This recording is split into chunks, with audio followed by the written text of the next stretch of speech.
Today we're going to be continuing our study of the rational to the real to the complex by looking at 2.7, 0 to the factoring on page 40. You're going to need your booklet and an erasable pen or pencil. Let's get to work. 0 to the factoring talks about the idea that if we have any polynomial that crosses the x-axis, then the points at which it crosses the x-axis or goes underground are called roots, zeros, and of course, x-intercepts.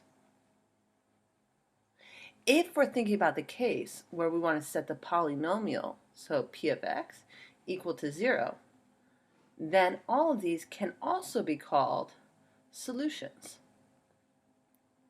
Let's take a look at a specific example. Zooming on in.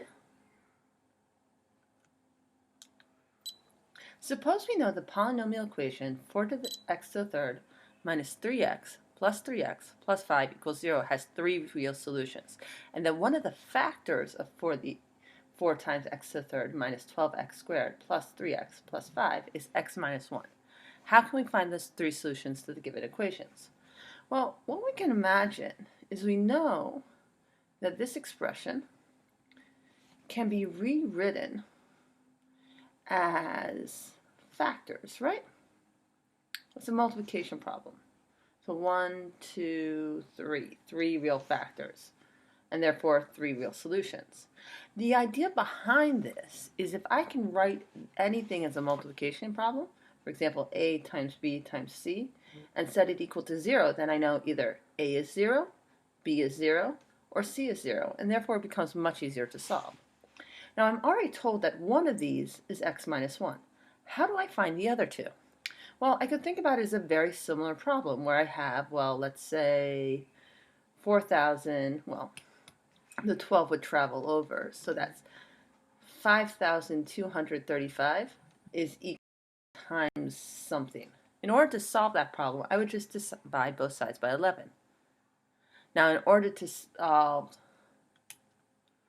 this problem, I would divide both sides by x minus 1. So I can do that a couple different ways. I could do long division, I could do reverse tabular, and in fact, you know what? I'm going to go for a version of reverse tabular. Some of you may recognize this as something called synthetic division before. So let's see. This is going to be 4x to the third minus 12x squared plus 3x plus 5. I know this is x minus 1. So this right here has to be 4x squared, which makes this minus 4x squared, to get 4x to the third, which means this has to be therefore minus 8x squared, which made this minus 8x, which makes this positive 8x. Well, if that has to add up to positive x to the third, then this must be minus 5x, which makes this minus 5, which then in turn makes this plus 5, which checks out.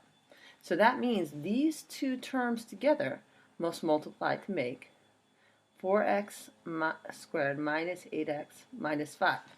Now, is that factorable? Well, let's take a look at it. I have 4x squared here, I have minus 5 here. I need something that adds to negative 8. And there's an old trick here that we can use called the add multiplier, where we say I have something that is the multiple or the factors of negative 5 times x, negative 5 times 4, and add to negative 8. So let me think about that. So that's 20. So negative 1 and 20 is definitely not going to work. 2 and negative 10 will, though. That does add to negative 8. So I'm going to split this up into 4x squared plus 2x minus 10x minus 5.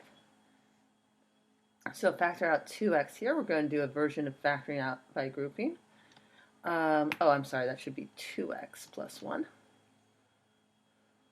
minus 5 times 2x plus 1. And then factor out the common factor again.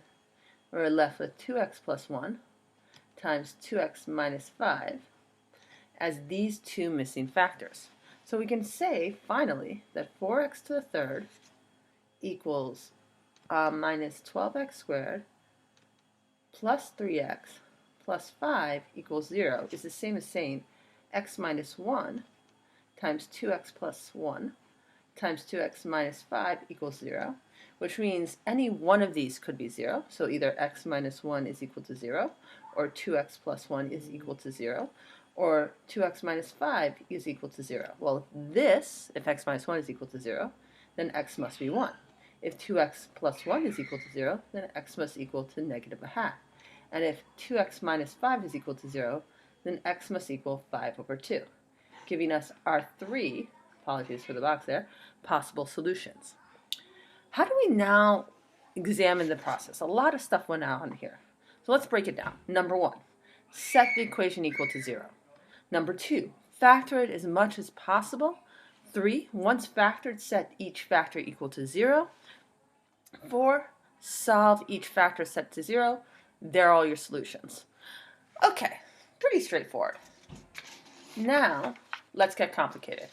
I want to take the time to read through these notes with you. It can help you understand the ideas that we're going to be using to solve polynomials that we've been describing. In example 1 above, we saw that factoring the polynomial,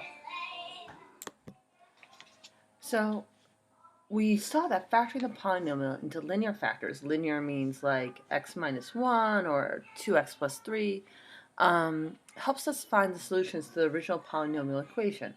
There's a corresponding notion that for the zeros of a function, let f be to cut to the chase, a zero or the root of a function is a number such that when you put it into the function, you get out 0.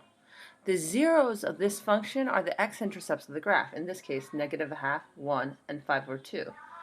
By definition, the zero of a polynomial function is the solution to the equation f of x equals 0, and if x minus a is a factor of the polynomial, like x minus 1, then f of 1 is equal to 0, and 1 is a 0. So that means 1 is a 0. Now, just because you know the zeros doesn't mean necessarily you can identify the polynomial. So let's take a look at these 3 cases right here, and then we'll talk about that paragraph. In these 3 cases, all 3 of these polynomials have the same zeros. Now, I apologize for the quality of the graph. The zeros are negative 3 and positive 2. But as you can manifestly see, they are not the same polynomial. So if we look at these 3 equations, notice, again, this would have a 0 at positive 2 and negative 3. Positive 2, negative 3. Positive 2, negative 3.